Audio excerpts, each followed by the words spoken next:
So guys, চলে আসলাম আর একটা mini blog নিয়ে। চ্যানেলে যদি নতুন হয়ে থাকো চ্যানেলটা সাবস্ক্রাইব করে দাও। এই হাঁটতে হাঁটতে চলে আসলাম মেলার গেটের সামনে। এই যে রথ, জগন্নাথ ঠাকুর। তারপরে একটু মেলার ভিতরে ঢুকবো, এই ঢুকে গেছি। কিন্তু এমন একজনের কাছে ক্যামেরা দিয়েছি যে আমার ফেস রিভিল করিনি। এই বাচ্চাদের খেলনা কানের দুল ফুল কিনলাম একটু। দেখো কানের দুলগুলো কত সুন্দর সুন্দর না। মেলার ঠেলা খেতে খেতে এবার যেদিকে রাইড বসেছে ওই দিকে যাচ্ছি। ঠিক আছে, চলো কি রাইড চড়ি দেখা যাক। বাহ, বাচ্চাটা কি কিউট।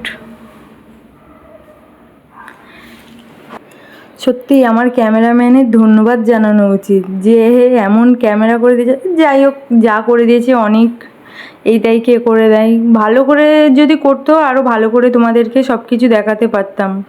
আসলে আমার দু হাত ভর্তি অনেক কিছু ছিল, ওই জন্য আমি ক্যামেরাটা ধরতে পারছিলাম না। ওর কাছে দিয়েছি, ও মানে কিছু জিজ্ঞাসাও করেনি, যা পেরেছে তাই তুলেছে, আমাকেই দেখায়নি।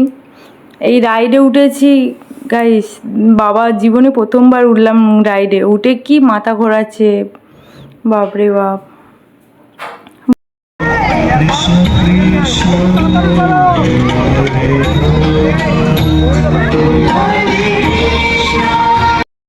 গাইস, ভিডিওটা যদি ভালো লেগে থাকে তাহলে একটা লাইক, কমেন্ট, শেয়ার করে দেবে। সাবস্ক্রাইব করতে ভুলবেন না কিন্তু, সাবস্ক্রাইবটা করে দেবে। কি করছো গাইস, একটু সাপোর্ট করো please. Tata, bye bye, good night.